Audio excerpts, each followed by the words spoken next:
SBI Clerk mes sani som parida chuak mes sabse kamo QA intia kami kha voina kan zirtona what problem question number 1 na breadth of a rectangle is equal to the diagonal of the square whose side is 2.5 root 2 centimeter. Ratio between length and breadth of the rectangle is 3:1. Find the area of the rectangle titani. Rectangle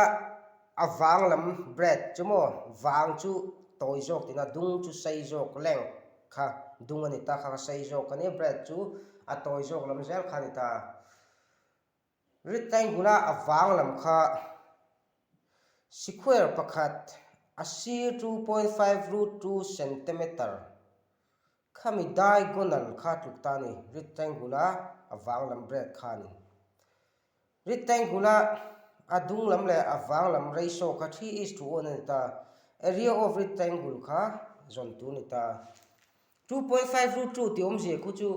awom je shim shim shin a jon 2.5 le root 2 hi punti rula chu mi centimeter ang chu ni ta puntir kheranga chu lawa root 2 khu 1.4 ang vel ni ta ni nga hun som pali chu ti khan sa thum som nga ani ta 2.5 root 2 ina atluk shim shim chu 3.5 centimeter ang vel khani ta kha khati kheranga talawa ti hianin square chu lo ni ta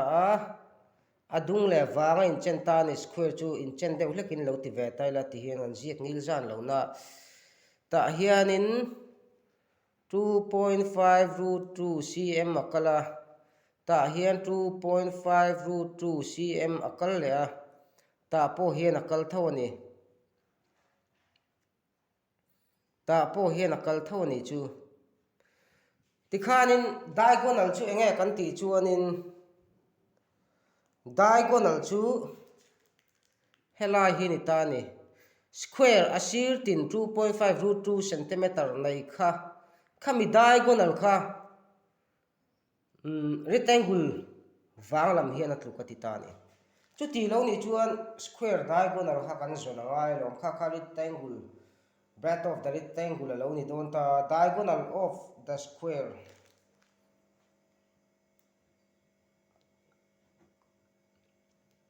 diagonal of square ti tamela ti hianin achin china ang hi mo symbol ang hianin equal to heta hemi te pani asir pani ti square khami root khalak tu ni ta 2.5 root 2 square plus 2.5 root 2 square hemi root hilak tu ni ta root 2 le root 2 chu 2 ania root 2 le root 2 in puntir chu 2 ania 2.5 le 2.5 in puntir chu 6.25 ania helai root 2 le root 2 in puntir hlutna 2 ne kan puntir chuan 6.25 le 2 puntir chu 12.5 more 2.5 root 2 holding square equal to 12.5 plus heta po 12.5 ania equal to 25 chuan root 25 chu enga 5 ani ta diagonal of square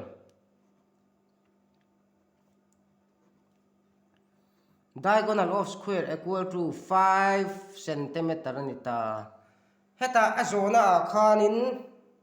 breadth of rectangle chu anin diagonal of square atlukati ta breadth of rectangle chu rectangle wanglam kha breadth of a rectangle equal to 5 centimeter diagonal of square na 9 tlukati alom chuanin ratio between length and breadth of the rectangle atita breadth equal to 1 unit a ratio khamo 1 hi equal to 5 cm length ki equal to ratio angkha kan zika 3 unit chuanin pakhatin panga tluka pathum chuan ang zang e tlukang 3 into 5 equal to 15 centimeter mo awang lam hi 5 ania dung lam hi length hi 15 centimeter nita area of rectangle chu length into breadth area of rectangle thì hiện alem hi ziak le mai la equal to length into breadth area of rectangle equal to length chu som panga nia som panga mun nga breadth panga kan data som panga mun nga som sari panga ni ta tikhan answer chu kan lo chok chok ta ni chu SBI clerk mains code problem question number 2 time taken to fill the tank when A, B and C are open in every alternate minute starting with A and ending with C. A, B and C alone takes 20 minutes, 15 minutes and 12 minutes respectively to fill the tank atitani. Hemi a hian kan zon chua tur chu heti zo hin lo soi ta ila heta nu lama tang hian A hian in tanki kha ta tuida khol kha pipe A khan mo pipe A khan in minute som nia ama in a pipe khat thaya pipe B khan in minute som panga ama in a pipe khat thaya pipe C khan in minute som pania ama in a pipe khat thai boka a minute masabera khan in minute khata khan in minute khat chung kha pipe A khan in pipe sela a dot le minute ni na khan in pipe B khan pipe sela a minute thum na pipe C khan pipe le sela an ma ni den in a minute ni li na pipe A khan pipe le se nga na B in pipe le sela ruk na khating khan pipe zel ta sela a in dotin minute tin khan in a in dot den khan mo ma an ma ni te khan chu tiang chun pipe ta sela minute engza ta nge kha tengki kha an pipe zo thayang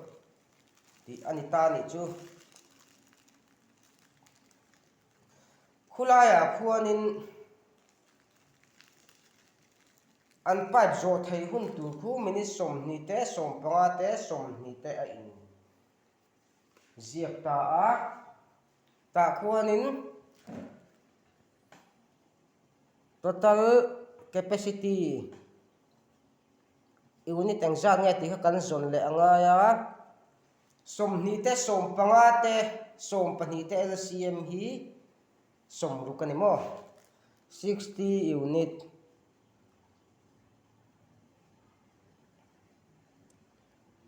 helaya hen ti hian ziak da yang strength of pipe A in 1 minute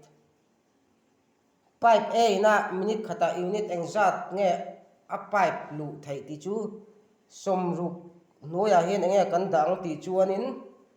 hei som ni hi mo 3 unit anita ni chu hei hi 3 unit ania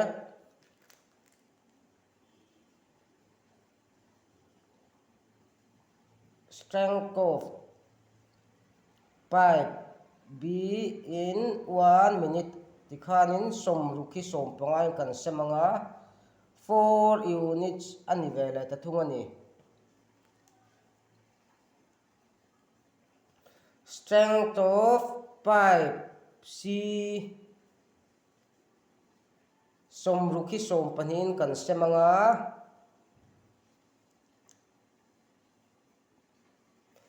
5 unit ani vele ta khalaya khanin hisab hanmang talukila pipe A na pipe masaber do na minute khat kha aduta pipe B ne aduta pipe C ni ta pipe A chunin minute khata unit thuma pipe thaya pipe B in minute khata unit li pipe C in minute khata unit nga ni ta chuanin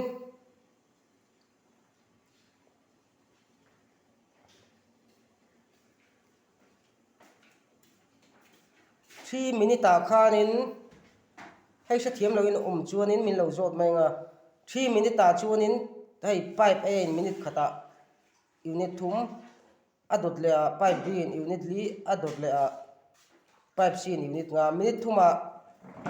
pathuma pali bel pasari panga bel som pani minute thuma unit som pani ni ta ain do tan pipe zel khanin chuanin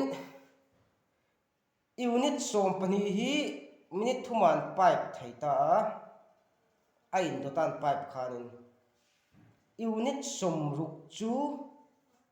minute engza ta nge an pipe zong ain dot khan ti anita pakla hisapin lo soi talok kila minute ruka chuanin an pipe tam sot dona minute ruka chun hili ni nga minute kuwa chuanin engza nge ni yang somthum parukan ni nga minute som pania chu somli pariat ani nga minute som panga chu somruk ani akhat thai chini helaya hin require time hi kan jiek dona ti hianin require times equal to 60 12 into t equal to 15 units video hin lo en nga se thiam lo in om chuanin min zo share ra su ani sil zel don nyo kan da chok zelang video quality hi high in lo da thin don ni video hi compressing kan da veka heti phone kan han lak hian in gb nga te gb li lai me te hi ne 4gb te kan han compression chuanin 60 mb te ni ta mb jaba akal tak tak lo ania in zil lai ania net pack khachu chu tengin lo ui lo mai ula youtube po kan mu du zong te chu kan en zur zur mai adang kan chok le photang Word problem question number 3. Find the time taken by waste pipe to empty the full cistern. Two pipes alone can fill a cistern in 10 minutes and 15 minutes respectively. When these two pipes along with the waste pipe are open, the cistern gets filled in 18 minutes. Atita khulaya khun waste pipe ti chu tui pipe kang tu tui pai kang na pipe ang khalo ni ta pipe pani kha noma pakhat zo kha minute soma khanin cistern kha a pipe khat thaya pakhat zo ken minute som panga a pipe khat thai boka chu pipe pani da chu an hong rual ta waste pipe ta ne khanin waste pipe khanin minute som pariata khanin tui kha a pipe khat ve thai ta thunga a mero chu khami minute som pariata pipe khat thai tu ha a pai kang na mang don ta ni chu apai kang na hanti lema enge a pipe chonan mo chuan pipe pathum kha lom don ta pipe pathum te kha hong rual ta sela mi teng za ta nge cistern kha kha thayang minute som pariata pipe khat thai tu khonin a pipe chuak zong in a lo khosa don ta ni khalaya khanin heti hian kan chokanga total capacity of cistern ta total capacity equal to som le som panga le som pariat LCM khulak tu ni ta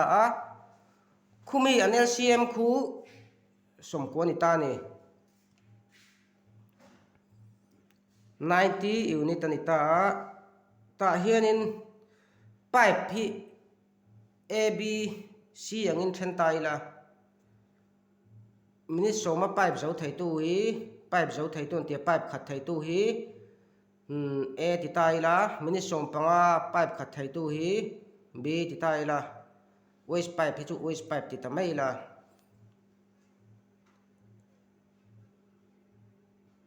strength of pipe A in 1 minute. Som con nuôi à 10. Strength of pipe A in 1 minute thì 9 unit ani.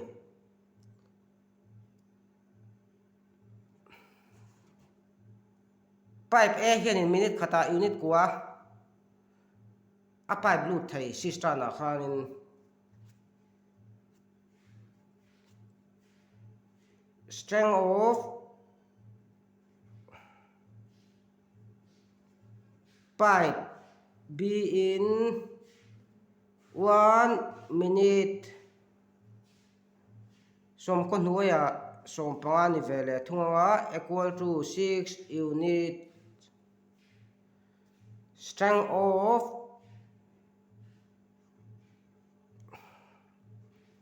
waste pipe in 1 minute equal to som con nuôi à som period equal to 5 unit. Som period in som ko chu mun nga ti khanin pipe A le B le C khuan hong rul don ta amero chu pipe C khuan chu nin a pipe chuk zong in alo khosata a outlet chu wa chu in negative value nei nga ya ti khanin strength of pipe A, B, C in 1 minute kan tiang ti hianin A chu 9 unit ania B chu 6 unit ania C chu C waste pipe kha minus 5 anita equal to 10 unit. Aum zia chu minute khata khanin pipe A le B khanin hey pakwa parubel chu unit som pa ha kholu ta ma se minute khata khanin waste pipe khanin unit nga khalo kho chuk ve zela chu ti ni chuanin minute khata khanin unit som ba kha alu don lo ni chuanin total capacity of system kha 90 unit ani boxia time required ti la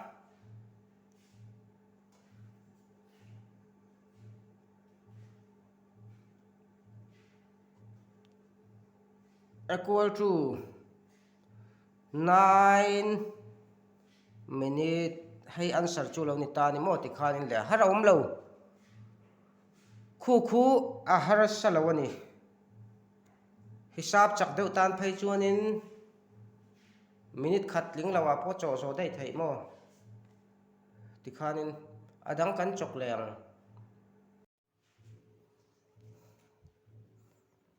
what problem question number 4 na cost price of a pen is rupees 50 and that of notebook is rupees 140. If pen is sold at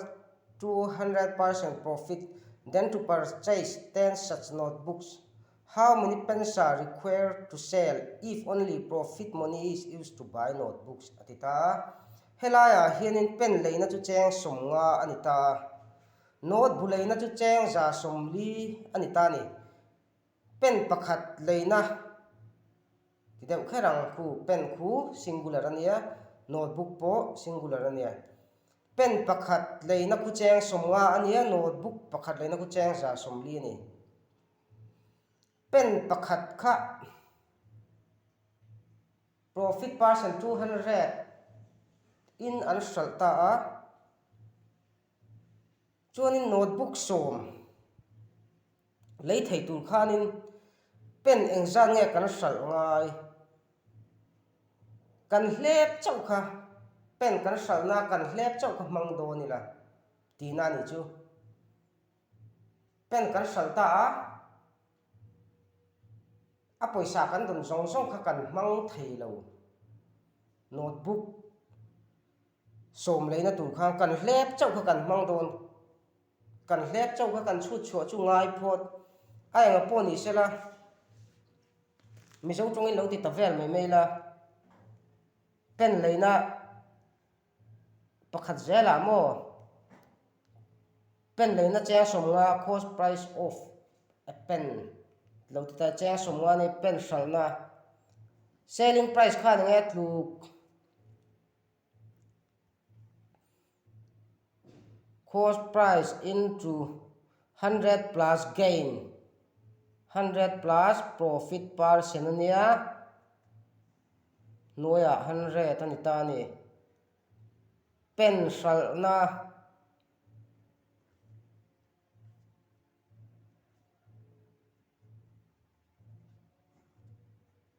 hay za azani kan bela za thum kan je tikhain ta somnga mun thum za somnga ni pen pakhat salna hi cheng za somnga ni chum pen pakhata khanin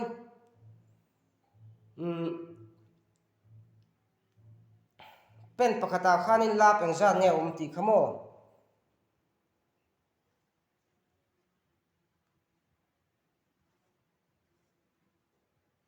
pen pakhata la pum za somnga asala cheng somnga le si chum pen pakhata chun cheng za lap don photani chuni not bu som kha leiturin peneng zai kar salnga ya tia not bu som man kan zona ngai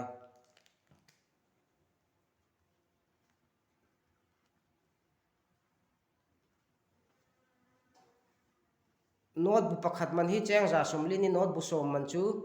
za somli mun som hi not bu som man cheng sang khazali nia achiang ta pen pakhata cheng za zel kan lapa kan poisa lap khain not bu som man cheng sang khazali kha kan nei angai ta pen pakhat kan sal khanin cheng za khalap khamin pedon ta entina mai kan han soi thuinga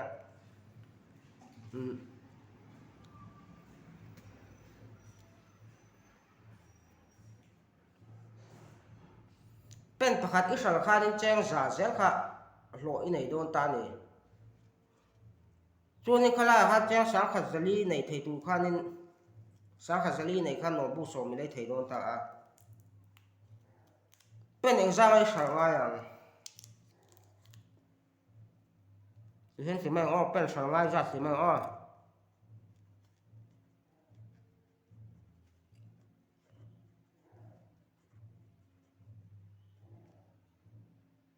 sang khazali hi pen pakhat kan sala kan lap zat kha kan semang ti hianin 14 pen mo 14 pence tiang este han belila pen pakhat lo ni to lawa ti khanin pen som pali kan sal khanin la patang khanin notbu som kha kan lo lei thei don ta ni ti khan zo phota dang an han chok le je langa phota SBI clerk men's with problem question number 5 na equal distance is covered by a boat in upstream and in downstream in total 5 hours. Sum of speed of a boat in upstream and downstream is 40 km per hour.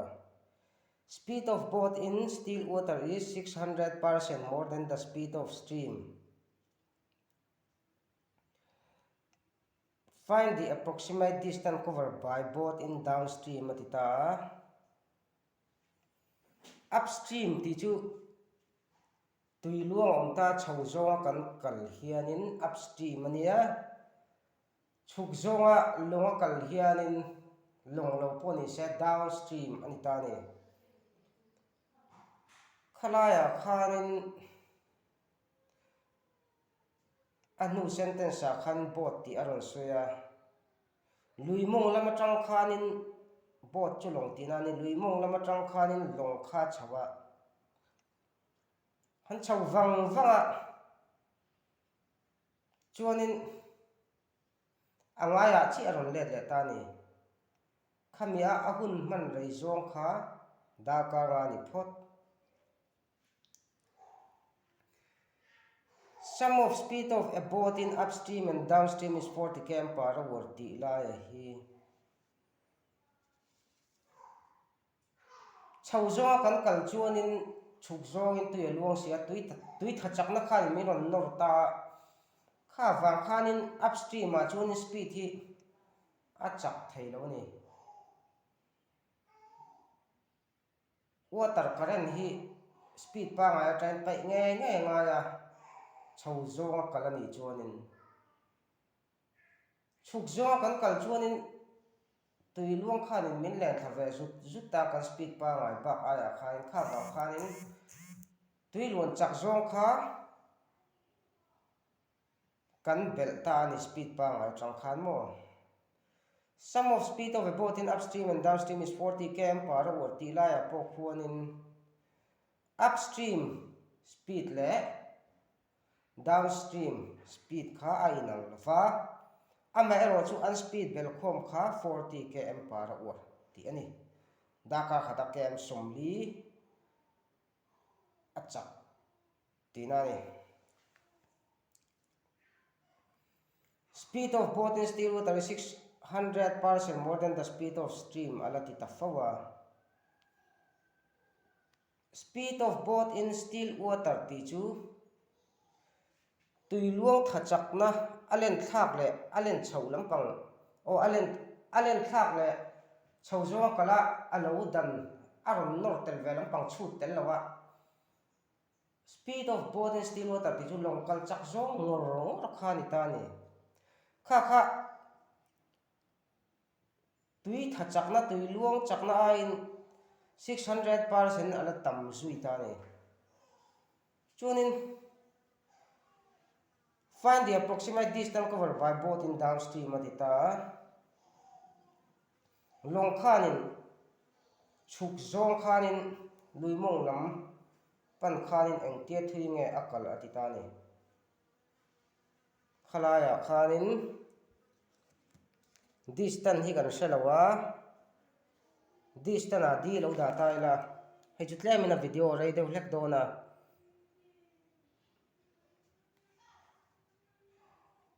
distance a di lo da taila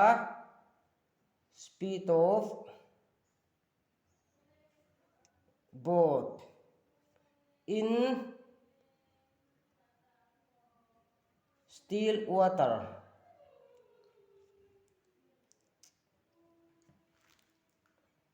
long chakna ngor long speed ngor kha x kan lo ti do ni speed of stream tui luang kha uai kan lo ti ve do na ni akal chak zong kha daka khata kal chak zong mo tui luang kha chuanin khalaya khanin upstream speed kha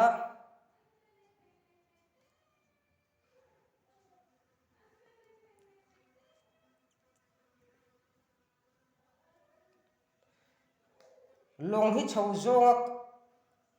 akal chuanin antenna da khata kem somita se speed pa ngor kha tui khada kilometer thuma chakin ron luang thave boxela pai nge ngai tui khana ron nor chaw don samo. Upstream speed chu speed of boat in still water tangin speed of stream hi kan pai ngai x minus y ni phot chuan downstream speed kan tile anga speed of downstream mo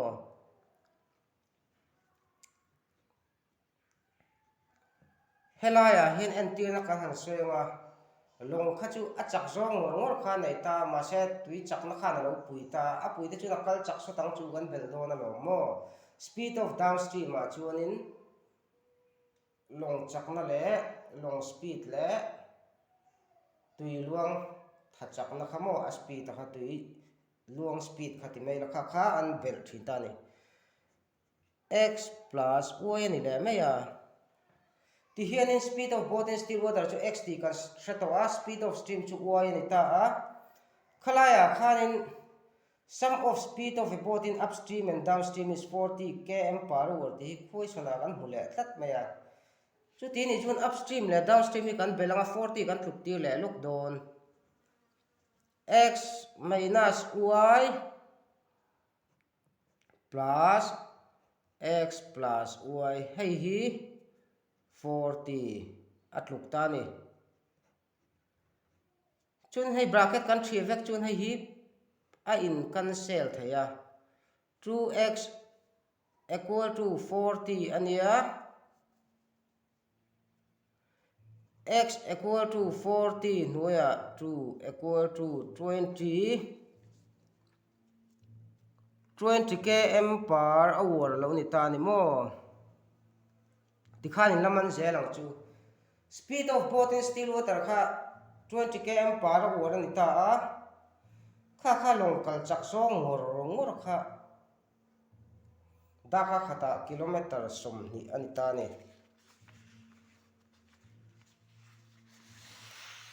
tikhan nga han chok zelanga heta akhoi som khi tikhan tilok mai ta ila cho chun zum ta ila ti hianin speed of boat in still water is 600% more than the speed of stream atita helaya hi speed of stream hi 100 lo ta sela 100% lo ta sela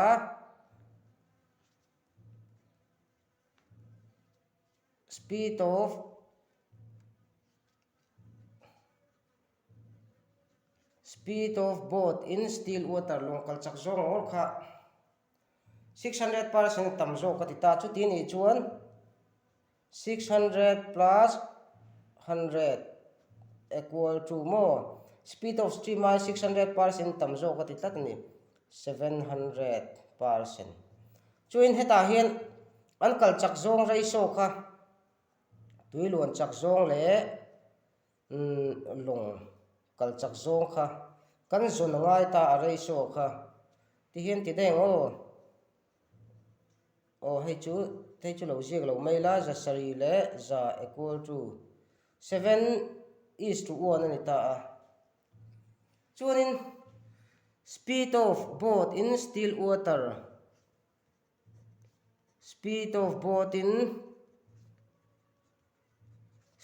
water hi 20 ani ta ni tikhuan mo tikhuanin alang thei ta 20 km per hour lo ni ve ta a helai hian speed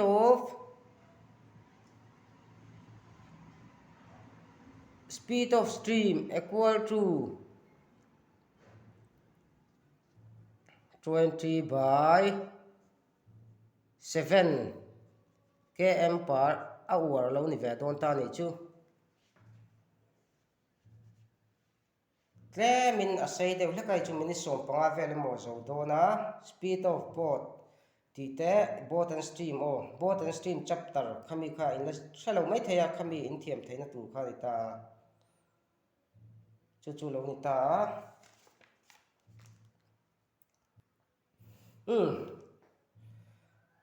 tikhuan in equal distance is covered by a boat in upstream and in downstream in total 5 hours atita khalaya khanin chuk zong le chho zonga an hun man rei bel khom khadar karwa atita chu equation a kan chantir le anga distance time chu distance by speed anita ti heno chho zonga an speed te chuk zonga speed te kha speed of upstream chu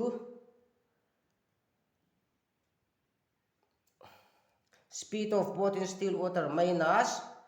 speed of stream anita ti hianin kan ziak ang 20 minus 20 by 7 plus hei hi anuya hianin downstream speed equal to 5 headline d hi kan zon tu ni ta distance hi 20 plus 20 by 7 hi chuk zonga long speed khani tuina nor kha kan chut tel to hei hi 20 minus 20 by 7 hi chho zonga long speed khani tuin aron nor chuk adau da zonga ron nor chuk kha kan chut tel to distance by speed time ve hei hi chho zonga a time man hei hi chuk zonga a time man kan bel khoma 5 achu kani tikhan tila distance by ai chu pasari mun somni sa somli minus 20 by 7 ania plus pasari mun somni za somluk nuaya pasari equal to 5 alo ni ta a ti hian 7 hi ta chhawanga 7d za somni plus ai po 7d za somruk equal to panga ti hian fraction angina chaw thei to a za somni le za somruk LCM chu engzat nge zali somriat za somni in zali somle chu amun li pali mun sari somni pariat 28d za somlukin zali somre chu amun thum pathum mun sari somni pakhat 21d equal to 5 mo 28 le 21 kan bel chu 49d equal to zali somriat mun nga sang ni zali distance chuk thei do ne distance equal to sang ni zali nuaya somli pakwa li kuain amun somnga chu tling lo set ma sela somnga anga ngai theini approximate ti mo somli pakwa bor vel mo li komun somli pakwa ka hria sual lo chuanin sang ni zali pakhanin ka hria 49 km po ati thei thawani chu tikhan option a oma kha tinga chuanin tik zel tu ni ta hria thiam lo nei chu min lo zo share su hetiang video ho hi o tikhan adang pakhat kan tileng what problem SBI Clerk Mains question number 6 na A and B a partnership with rupees 800 and rupees 1600 respectively from 9 months onwards they decide to invest rupees 100 more on starting each month if total annual profit is rupees 7,700 then find the profit share of A dita ele B khan sum do na khan bai dun vea kumtir tangin an bai dun ta January a khan zari ta tho phata B khan sang kha zaru ti khanin an tho ngai kha an tho char chara amero chu athakona tang khanin cheng zain tho punga atha somna po athakona tho aya cheng za kha tam khanin an tho pung chho zelani helai kan siang che hianin investment ratio kan lak ngai ta hi kan lama sadona zariat hun riat kan ti chan chu zariat hi thariat chunga tholom if total annual profit ate helaya hianin kum kha chunga an profit zong chu ati wang hin thasom pani chin hi kan ziak mai ni thariat thako thasom so pakha som pani mo zariat hun riat sangruk zali hei zakuania heta hei thariat chunga tho thakona zakwa tho thasom na sang kha te na pungzel thasom pakhat na sang kha za thasom pani na sang kha za ni kan belang ti hian bel som pani a som pakhat bel ni thum a som bel thum a pakko bel chu somli pani ne ruklia li ni bel chu za parukania tikhan zero pani kha kan bel le me ya hei hi A investment ratio kan lang tu ne B kan la veng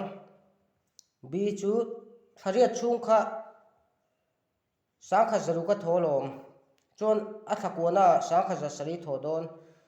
athasomna sang kha zari ta thoanga athasom pakhat na sang kha zaku thonga athasom panina sang ni athong tikhuanin kan herlang le deunga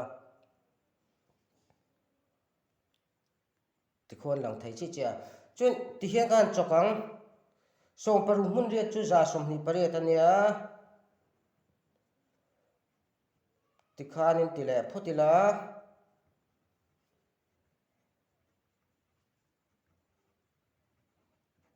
bellengo som nia som pakko bel som thum pakwa som pariat bel nga sari a som pasari bel sari li za som ni pariata sarili kan bel chuanin zani pani ani B investment ratio chu tikhano chuan A is to B hi ti hian ania tikhani ta hei gang kan se langa chuan hei panin kan chok te nga thum le za pakhat ni don ta ni ta hian A share min zot ta a A share chu total profit atang khanin zon tu ni ta a A share equal to chu sang sari za sari ani ta ni nga thuma za pakhat total ratio mo sum of ratio ti mai kha kan bel do ta nga thuma za pakhat bel chu za le som nga pali ni chu chu lo ni ta a ta hianin enge kan siang ti chuanin som nga le pathuma je theya hei hi lo chok te don ta ila som pakhatin amun zasari som pakhatin amun som pali na mun somnga mun somnga sang ni zanga somnga mun thum za somnga bel chuanin sang ni zaruk somnga hi A share ni ta ni mo tikhanin question paruk kan tia kan soinon lenga IBPS PO kan ti huna chunin fi te po sang ani in question som mains question chapter wi sin kan zir tonga current affairs po computer a chut kan in penga mon li fi chang sang hat kan ti ang reasoning po ti ang hianin prelims to mains kan ziranga mains question hlir hi zanga vel zirina base chu ve thayang exam huna mo tin le tin lo tu chung cha khain assistant de polat do na exam tu kham du to mai u khota